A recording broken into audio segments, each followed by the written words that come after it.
Pregnancy খুবই সুন্দর এবং খুবই গুরুত্বপূর্ণ সময়, কিন্তু এই সময়ে শরীরের সাথে সাথে মাড়ি ও দাঁতেরও পরিবর্তন হয়।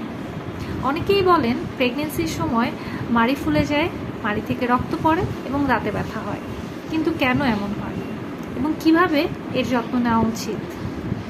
প্রেগনেন্সির সময় স্ট্রোজেন ও প্রজেস্টেরন হরমোনের মাত্রা শরীরে বেড়ে যায়। এই হরমোনগুলোর কারণে মাড়ি খুব সেন্সিটিভ হয়ে থাকে, যার ফলে দেখা যায় যে মাড়ি অথবা দাঁতে সামান্য পরিমাণ প্লাগ বা ক্যালকুলাস থাকলেও মাড়ি ইনফ্লামেশন বা প্রদাহ সৃষ্টি করে।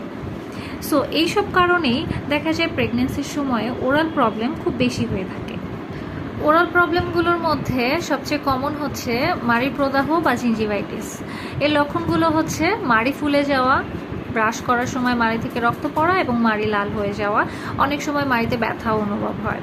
এছাড়াও প্রেগনেন্সির সময় কিছু অভ্যাস, যেমন বেশি মিষ্টি খাওয়া পছন্দ করা এবং ঠিকমতো ব্রাশ না করা।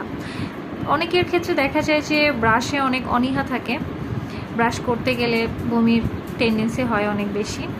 তো সেক্ষেত্রে তাদের দেখা যায় খুব সহজেই প্লাগ জমে যায় এবং ক্যাভিটির সৃষ্টি করে। প্রেগনেন্সির টাইমে বারবার বমি করার কারণে অ্যাসিড দাঁতের এনামেল ক্ষয় করে ফেলে, যার ফলে দেখা যায় দাঁতের সেন্সিটিভিটি গ্রো করে। ঠান্ডা বা গরম কিছু খেলে দাঁতে ব্যথা অনুভব হয়। হরমোনাল চেঞ্জের সাথে ওরাল প্রবলেম থাকার কারণে ব্যাড ব্রেথের সমস্যা হয়ে থাকে বা মুখে দুর্গন্ধ সৃষ্টি হয়। এ সকল সমস্যা কিভাবে সমাধান করা যায় সেই বিষয়ে আমরা নেক্সট ভিডিওতে কথা বলবো।